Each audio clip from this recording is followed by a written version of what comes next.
Charlotte's Web. Chapter 9. Wilbur's Boast. A spider's web is stronger than it looks. Although it is made of thin, delicate strands, the web is not easily broken. However, a web gets torn every day by the insects that kick around in it, and a spider must rebuild it when it gets full of holes. Charlotte liked to do her weaving during the late afternoon, and Fern liked to sit nearby and watch.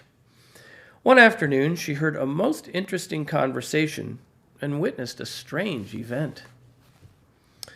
"You have awfully hairy legs, Charlotte," said Wilbur, as the spider busily worked at her task.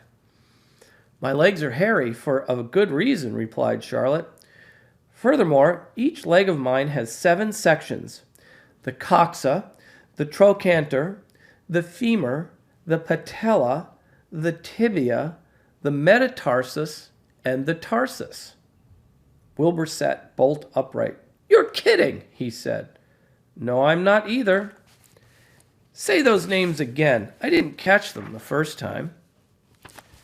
Coxa, trochanter, femur, patella, tibia, metatarsus, and tarsus. "Goodness," said Wilbur, looking down at his own chubby legs. "I don't think my legs have 7 sections." "Well," said Charlotte, "you and I lead different lives. You don't have to spin a web. That takes real leg work."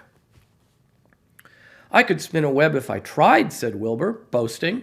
"I've just never tried." "Let's see you do it," said Charlotte. Fern chuckled softly, and her eyes grew wide with love for the pig. "Okay," replied Wilbur. "You coach me, and I'll spin one. It must be a lot of fun to spin a web. How do I start?" "Take a deep breath," said Charlotte, smiling. Wilbur breathed deeply. "Now, climb to the highest place you can get to, like this." Charlotte raced up to the top of the doorway. Wilbur scrambled to the top of the manure pile. "Very good," said Charlotte. "Now, make an attachment with your spinnerets, hurl yourself into space, and let out a drag line as you go down." Wilbur hesitated a moment, then jumped out into the air. He glanced hastily behind to see if a piece of rope was following him to check his fall, but nothing seemed to be happening in his rear, and the next thing he knew, he landed with a thump. "Oomph!" he grunted. Charlotte laughed so hard, her web began to sway. "What did I do wrong?" asked the pig when he recovered from his bump. "Nothing," said Charlotte. "It was a nice try." "I think I'll try again," said Wilbur cheerfully. "I believe what I need is a little piece of string to hold me." The pig walked out into his yard. "You there, Templeton," he called. The rat poked his head out from under the trough. "Got a little piece of string I could borrow?" asked Wilbur. "I need to spin a web." "Yes, indeed," replied Templeton, who saved string. "No trouble at all. Anything to oblige." He crept down into his hole, pushed the goose egg out of the way, and returned with an old piece of dirty white string. Wilbur examined it. "That's just the thing," he said. "Tie one end to my tail, will you, Templeton?" Wilbur crouched low with his thin, curly tail toward the rat. Templeton seized the string, passed it around the end of the pig's tail, and tied 2 half hitches. Charlotte watched in delight. Like Fern, she was truly fond of Wilbur, whose smelly pen and stale food attracted the flies that she needed, and she was proud to see that he was not a quitter and willing to try again to spin a web. And here you can see Templeton the rat tying the string, 2 half hitches, to Wilbur's tail. Do you think this is going to work? I don't know. I've never seen a pig spin a web. But let's see what happens. While the rat and the spider and the little girl watched, Wilbur climbed again to the top of the manure pile, full of energy and hope. "Everybody watch," he cried, and summoning all his strength, he threw himself into the air head first. The string trailed behind him, But as he had neglected to fasten the other end to anything, it really didn't do any good, and Wilbur landed with a thud, crushed and hurt.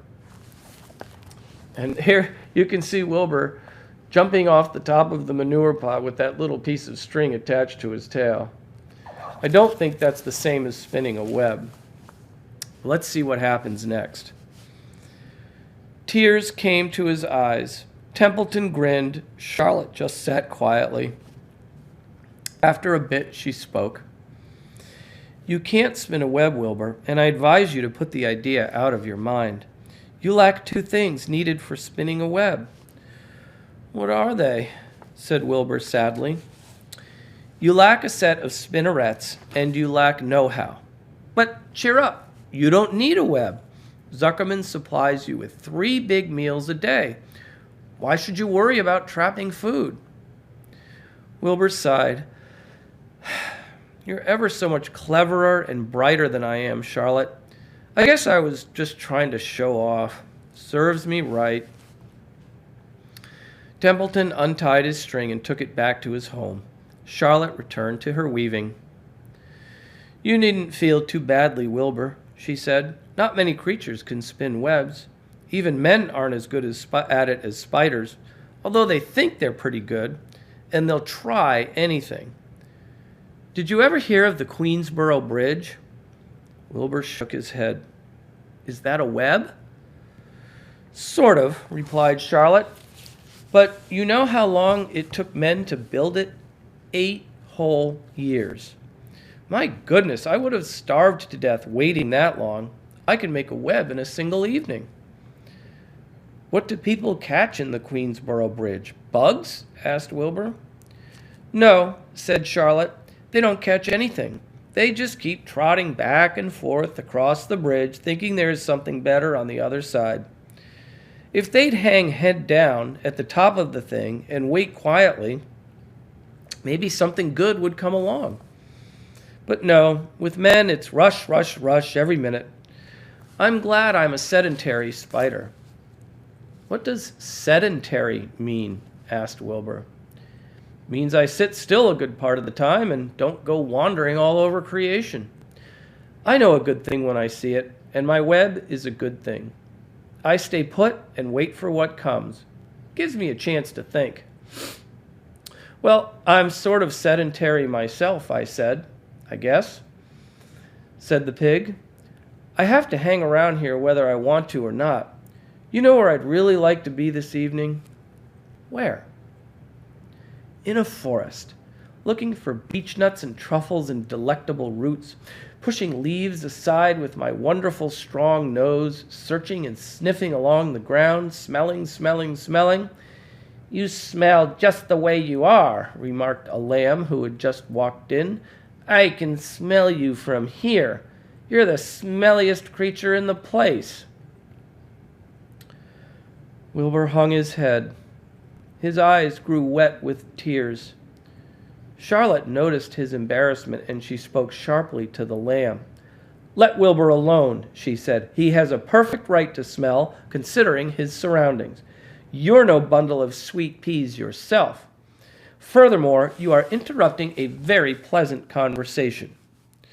What were we talking about, Wilbur, when we were so rudely interrupted? Oh, I don't remember, said Wilbur. It doesn't make any difference. Let's not talk any more for a while, Charlotte. I'm getting sleepy. You go ahead and finish fixing your web, and I'll just lie here and watch you. It's a lovely evening. Wilbur stretched out on his side. Twilight settled over Zuckerman's barn, and a feeling of peace. Fern knew it was almost supper time, but she couldn't bear to leave. Swallows passed on silent wings in and out of the doorways, bringing food to their young ones. From across the road, a bird sang, "Whippoorwill, whippoorwill." Lurvy sat down under an apple tree and lit his pipe. The animals sniffed the familiar smell of strong tobacco. Wilbur heard the trill of the tree toad and the occasional slamming of the kitchen door. All these sounds made him feel comfortable and happy, for he loved life and loved to be a part of the world on a summer evening. But as he lay there, he remembered what the old sheep had told him. The thought of death came to him, and he began to tremble with fear. "Charlotte," he said softly. "Yes, Wilbur?" "I don't want to die." "Of course you don't," said Charlotte in a comforting voice. "I just love it here in the barn," said Wilbur. "I love everything about this place." "Of course you do," said Charlotte. "We all do." The goose appeared, followed by her 7 goslings. They thrust their little necks out and kept up a musical whistling like a tiny troop of pipers. Wilbur listened to the sound with love in his heart. "Charlotte," he said. "Yes," said the spider. "Were you serious when you promised you would keep them from killing me?" "I have never been more serious in my life. I am not going to let you die, Wilbur." "How are you going to save me?" asked Wilbur, whose curiosity was very strong at this point. "Well," said Charlotte vaguely, "I don't really know, but I'm working on a plan." "That's wonderful," said Wilbur. "How is the plan coming, Charlotte? Have you got very far with it? Is it coming along pretty well?" Wilbur was trembling again, but Charlotte was cool and collected. "Oh, it's coming along all right," she said lightly. "The plan is still in its early stages and hasn't completely shaped up yet, but I'm working on it." "When do you work on it?" begged Wilbur. "When I'm hanging head down at the top of my web. That's when I do my thinking, because then all the blood is in my head." "I'll be only too glad to help in any way I can." "Oh, I'll work it out alone," said Charlotte. "I can think better if I think alone." "All right," said Wilbur. "But don't fail to let me know if there's anything I can do to help, no matter how slight." "Well," replied Charlotte, "you must try to build yourself up. I want you to get plenty of sleep and stop worrying. Never hurry and never worry. Chew your food thoroughly and eat every bit of it, except you must leave just enough for Templeton. Gain weight and stay well. That's the way you can help. Keep fit and don't lose your nerve. Do you think you understand?" "Yes, I understand," said Wilbur. "Go along to bed then," said Charlotte. "Sleep is important." Wilbur trotted over to the darkest corner of his pen and threw himself down. He closed his eyes. In another minute he spoke. "Charlotte," he said. "Yes, Wilbur?" "May I go out to my trough and see if I left any of my supper? I think I left just a tiny bit of mashed potato." "Very well," said Charlotte, "but I want you in bed again without delay." Wilbur started to race out to his yard. "Slowly, slowly," said Charlotte. "Never hurry and never worry." Wilbur checked himself and crept slowly to his trough. He found a bit of potato, chewed it carefully, swallowed it, and walked back to bed. He closed his eyes and was silent for a while. "Charlotte," he said in a whisper. "Yes?" "May I get a drink of milk? I think there are a few drops of milk left in my trough." "No, the trough is dry, and I want you to go to sleep. No more talking. Close your eyes and go to sleep." Wilbur shut his eyes. Fern got up from her stool and started for home, her mind full of everything she had seen and heard. "Good night, Charlotte," said Wilbur. "Good night, Wilbur." There was a pause. "Good night, Charlotte." "Good night, Wilbur." "Good night." "Good night."